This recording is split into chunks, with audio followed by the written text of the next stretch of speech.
भारत के हर रुपए पर ये जो महात्मा गांधी का चित्र है, ये आज़ादी के बाद कई सालों तक नहीं था। तो आखिर उस समय कौन सा चित्र था? वो महात्मा गांधी जिन्होंने कभी पैसा कमाने की कोई कोशिश नहीं की, कोई पद नहीं लिया। कब और क्यों उनका चित्र भारतीय रुपए पर आया? कभी किसी जमाने में 10,000 के नोट भी चला करते थे, पर आज तो 1,000 का नोट भी नहीं चलता। ये 500 रुपए का नोट सबसे बड़ा नोट है।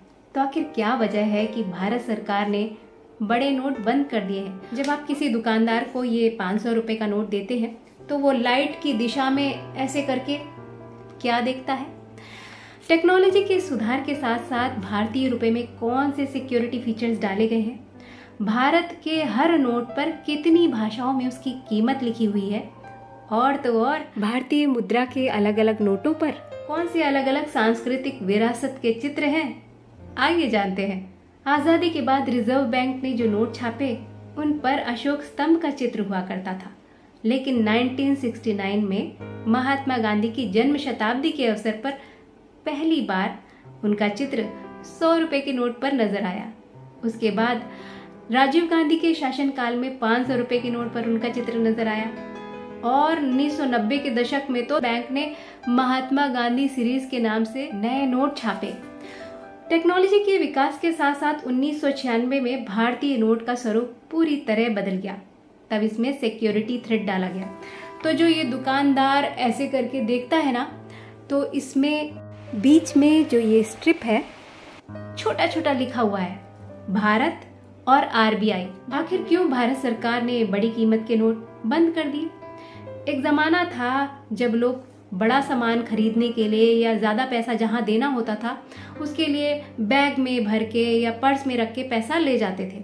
तो बड़ी कीमत का नोट होने से वो कम जगह घेरता था और ले जाने में आसानी होती थी। पर आज टेक्नोलॉजी के जमाने में इस बात से कोई फर्क नहीं पड़ता कि आपके पास कितना बड़ा नोट है या कितना छोटा नोट है, क्योंकि ज्यादातर बड़े ट्रांजैक्शंस ऑनलाइन होते हैं।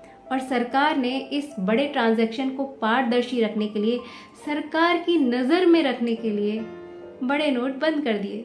भारतीय रुपए के बाईं तरफ उभरे हुए अक्षरों में नोट की कीमत लिखी होती है, ताकि जो लोग देख नहीं सकते वो भी छूकर महसूस कर सकें कि कितने रुपए का नोट है।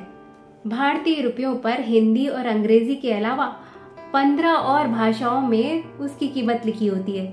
और ये भाषाएं हैं असमीज, बंगाली, गुजराती, कन्नड़ा, कश्मीरी, मलयालम, मराठी, नेपाली, उड़िया, पंजाबी, संस्कृत, तमिल, तेलुगु और उर्दू।